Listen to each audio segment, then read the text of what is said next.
I can't contemplate my career as a teacher without reflecting on my dad's years in school. Although naturally I wasn't born when he was a student, his marginal education helped form my teaching. He was from a poor farm family, and although his parents loved him very much, sometimes they worried more about how they were going to clothe and feed him than they did about how well he could read or write. His educator's expectations were low, and he met that standard. When the energy crisis hit in the 70s, my dad tackled it like a math problem, but instead of picking up a paper and pencil, he talked his way through it. He thought outside the box. He modeled his thinking. He built an electric car out of used Volkswagen parts and powered our house with a wind generator he built from scratch. He was able to do those things in spite of the fact that he hadn't learned how in school. In some ways, the disconnect between what my dad needed at home and the skill set he was asked to learn at school lives on in classrooms across America. As teachers in the 21st century, we're experiencing a paradigm shift as we consider whether what we teach is still relevant and if how we're teaching it is engaging. Our focus is shifting to bringing out the true learner in our students, because within their lifetimes, their ability to learn will surpass their need to know. Although many aspects of our profession are changing, many remain the same. We still wear many hats each day: coach, finder of lost articles, psychologist, substitute parent, sales professional, and keeper of the faith. We're the most fortunate of all who labor. Each day, parents entrust us with their greatest gift, their children. As teachers, we have a past that is rich in memory, a present that is rewarding, adventurous, fun, and challenging, because we spend our days with the future. And now, it is with great honor that I introduce to you a man whose lessons extend far beyond the classroom walls, who is writing history, modeling a present that is challenging and adventurous, but hopefully a little rewarding and fun, who is helping to shape the future for all of us, President Barack Obama.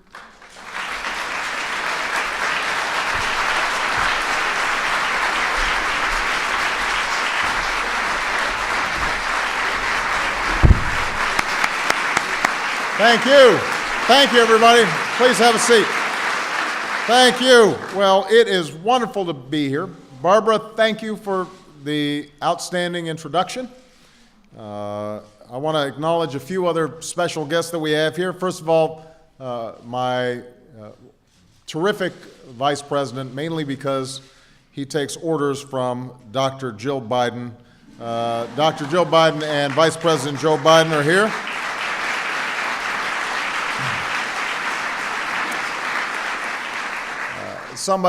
I've never met somebody who's more passionate about making sure that young people do well than my Secretary of Education, Arne Duncan.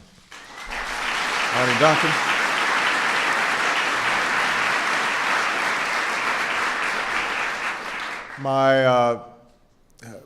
Before I won a Nobel Peace Prize, this guy had won it, and nobody questioned whether he deserved it or not. My Secretary of Energy, Stephen Chu.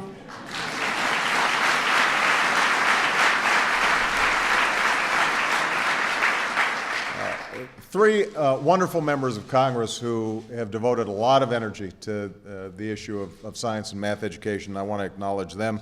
Representative Bart Gordon, who's the chairman of the Science and Technology Committee, Democrat from Tennessee. Where's Bart? There he is. Thank you, Bart.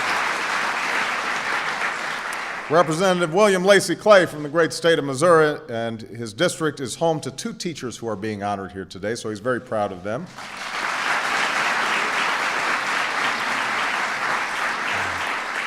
And a great champion of education generally. He's the chairman of the Education and Labor Committee. Representative George Miller of California is in the House.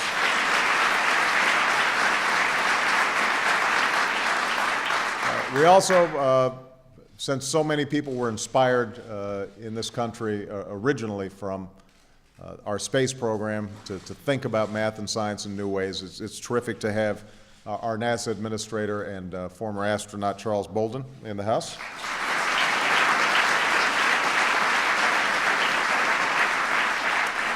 We've got Regina Dugan, who is the director of the Defense Advanced Research Projects Agency, or DARPA, as many of you know. We can thank them for the internet and all kinds of other stuff, so please give Regina a big round of applause.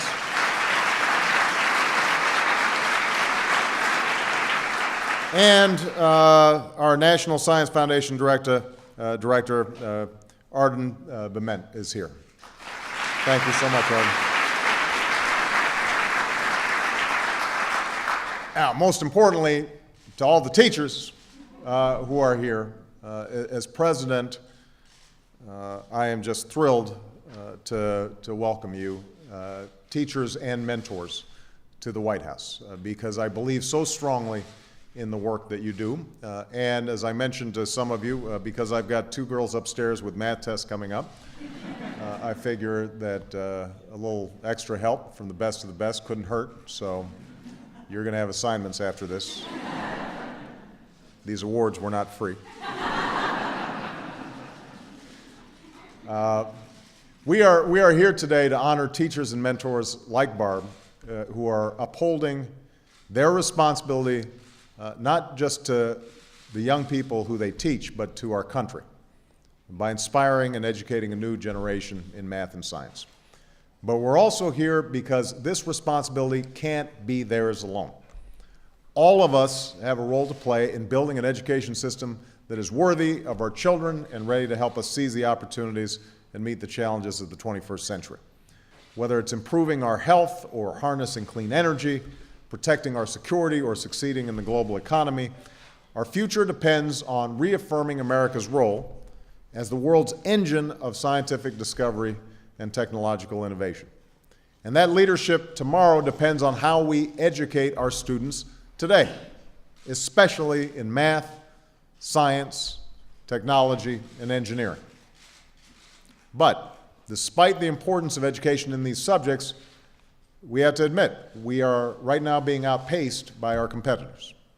One assessment shows American 15-year-olds now ranked 21st in science and 25th in math when compared to their peers around the world. Think about that. 21st and 25th. That's not acceptable. And year after year, the gap between the number of teachers we have and the number of teachers we need in these areas is widening. The shortfall is projected to climb past 250,000 teachers in the next 5 years. And that gap is most pronounced in predominantly poor and minority schools. Meanwhile, other nations are stepping up, a fact that was plain to see when I visited Asia at the end of last year.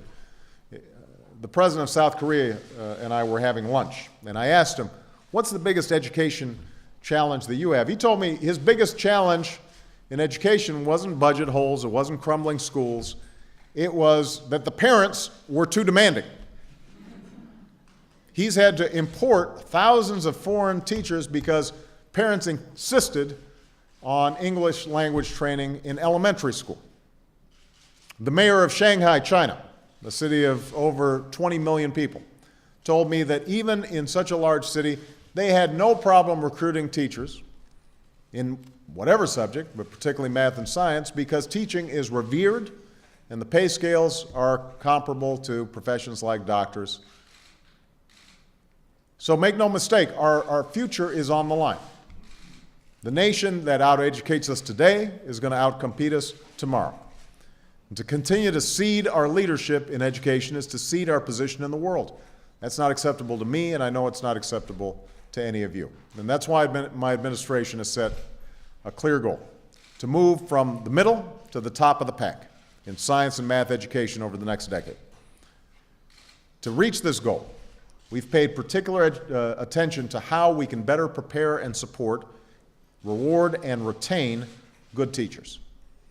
So the Recovery Act included the largest investment in education by the federal government in history, while preventing more than 300,000 teachers and school workers from being fired because of state budget shortfalls.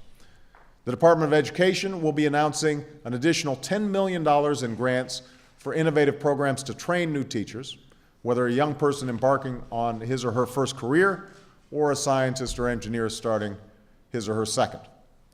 And under the outstanding leadership of Arne Duncan, we've launched a $4 billion Race to the Top Fund, one of the largest investments in education reform in history. Through the Race to the Top, states are competing for funding, and producing the most innovative programs in science and math will be an advantage in this competition, as will allowing scientists and statisticians and engineers to more easily become teachers. We want states and school districts to start being more creative about how they can attract more science and math teachers. We're also pursuing reforms to better serve America's math and science teachers so that each and every one can be as effective as the educators that we honor today. So we're challenging states to raise standards, to use data to better inform decisions, to recruit and retain more good teachers, and to promote stronger curricula that encourage young people to not only learn the facts in a textbook, but to explore and discover the world around them. Now, as important as this will be, the success we seek is not going to be attained by government alone. And that's why I've challenged the scientific community to think of new and creative ways to engage young people in their fields. That's why we launched the Educate to Innovate campaign, a nationwide effort by citizens, non-for-profits, universities, and companies from across America to help us move to the top of the pack in math and science education. And today we're expanding this campaign. Several new public-private partnerships are going to offer additional training to more than 100,000 teachers and prepare more than 10,000 new teachers in the next 5 years alone. And through the partnerships we are announcing today, support for the Educate to Innovate campaign has doubled to more than $500 million in private funding. That's a figure that we only expect to grow. To help educators already in the classroom, Intel is launching a 10-year, $200 million campaign to train math and science teachers in all 50 states to better use new technologies and techniques in their lessons plans. PBS and the National Science Teachers Association will also create a new online platform so science and math teachers can share best practices and learn from one another.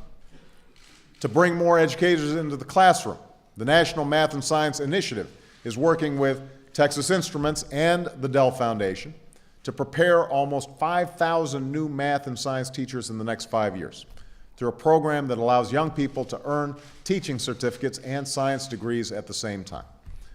And presidents from more than 75 of the largest public universities in the country have committed to produce thousands of additional science and math teachers at their institutions.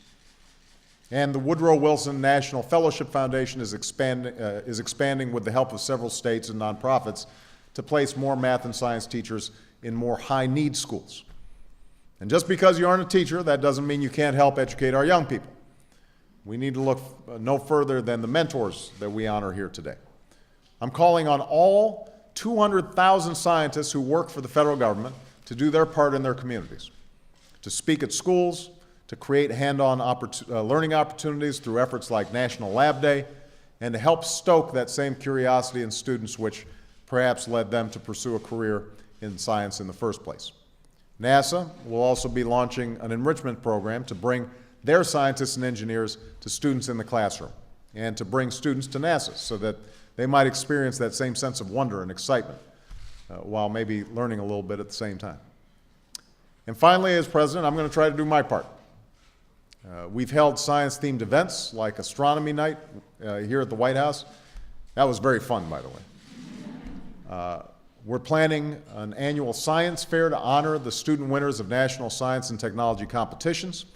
Secretary Duncan and I will be working to promote the teaching profession, to show young people that teaching is one of the best and most rewarding ways to serve our country. And we are, of course, recognizing the folks in this room with awards for excellence in teaching and mentoring. It's with these men and women that I'd like to conclude today, because in the end, the work that you do and the difference you make are what all these reforms are all about. Whether it's showing students how to record the habits of a resident reptile or teaching kids to test soil samples on a class trip to Costa Rica, whether it's helping young people from tough neighborhoods in Chicago to become junior paleontologists, or creating a mentoring program that connects engineering students with girls and minorities who are traditionally underserved in the field. All of you are demonstrating why teaching and mentoring is so important and why we have to support you, equip you, and send in some reinforcements for you. Every person in this room remembers a teacher or mentor that made a difference in their lives. Every person in this room remembers a moment in which an educator showed them something about the world or something about themselves that changed their lives. It could be a word of encouragement, a helping hand, a lesson that sparked a question, that ignited a passion, and ultimately may have propelled a career. And innovators, folks like Michael Dell, who are here today, are made in those moments. Scientists and engineers are made in those moments. Doctors are made in those moments. Teachers are made in those moments, those small interactions. So yes, improving our schools is about training a new generation of workers and succeeding in new industries. But a good education, provided with the help of great teachers and mentors, is about something more. It's about instilling in a young person a love of learning and a sense of possibility in their own lives, an understanding of the world around them that will serve them no matter what they do. That's what we have to do as a nation. That's what all of you do every day. And that's what at Root will lead to greater opportunities and brighter horizons for the next generation and for generations to come. So, thank you very much, everybody. Congratulations.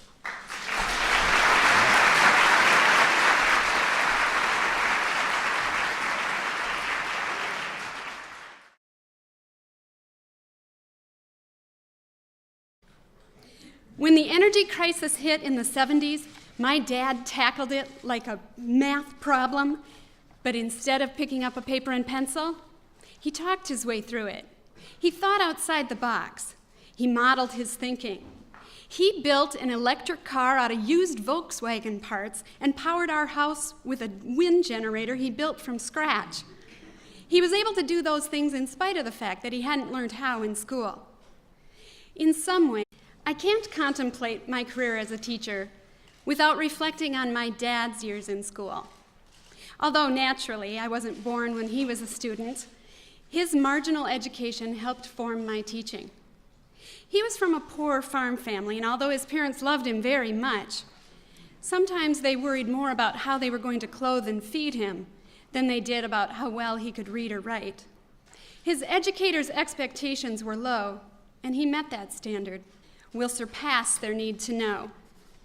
Although many aspects of our profession are changing, many remain the same. We still wear many hats each day: coach, finder of lost articles, psychologist, substitute parent, sales professional, and keeper of the faith. We're the most fortunate of all who labor. Each day, parents entrust us with their greatest gift, their children. As teachers, we have a past that is rich in memory, a present that is rewarding, adventurous, fun, and challenging, because we spend our days with the future.